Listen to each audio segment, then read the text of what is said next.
Intambara z'inyeshyamba, impamvu aho zibera n'icyo zigamije.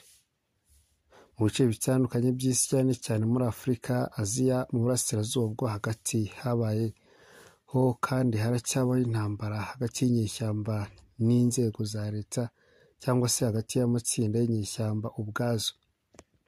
Aha twavuga nk'izo muri Repubulika Iharanira Demokarasi ya Kongo, Sudani, Syria, Afghanistan ndetse na Colombia. Aho reka duhere aho zikunda kubera. Muri Repubulika Iharanira Demokarasi ya Kongo, intambara hagati y'inyeshyamba M23, FDLR, Mayi n'izindi zabaye karande mu burasirazuba bw'igihugu. Muri Syria, intambara yatangiye mu 2011 yahuje leta ya Bashar al-Assad n'imitwe inyeshyamba irwanya ubutegetsi, irimo n'izindi ifitanye isano na Al-Qaeda na ISIS. Muri Colombia, FARC yamaze imyaka irenga 50 ihanganye na leta. Muri Afghanistan, inyeshyamba za Talibani zahanganye n'ingabo za leta n'iz'abanyamahanga kugeza zifashe ubutegetsi muri 2021.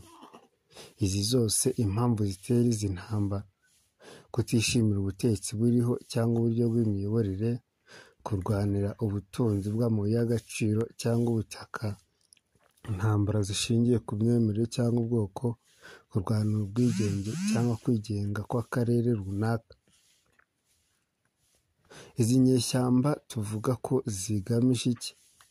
Guhirika ubutegetsi buriho no gushyiraho ubundi mu buryo bw'imiyoborere, gushaka akarere runaka kabaho nk'igihugu cyigenga, kurwanya akarengane n'ivangura ribaho muri sosiyete, kugira ijambo ku mutungo w'igihugu cyangwa uw'akarere. Ibi byose ariko bigira ingaruka mu banyagihugu. Ingaruka harimo nko kuba abaturage ibihumbi n'ibihumbi bacibwa cyangwa bagahunga, ibiturage birangizwa, amashuri n'amavuriro bikangizwa, umutekano muke utera ubukene n'inzara ndende, gucika intege kwa leta ndetse no kudindira kw'iterambere.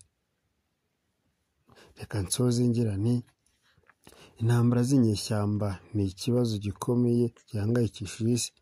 Kugira ngo ibi birangire, hakenewe ibiganiro, ubwumvikane no gushakira hamwe ibisubizo bihamye kandi birambye. Boni Fresh, iyi ni Igisobanuro TV.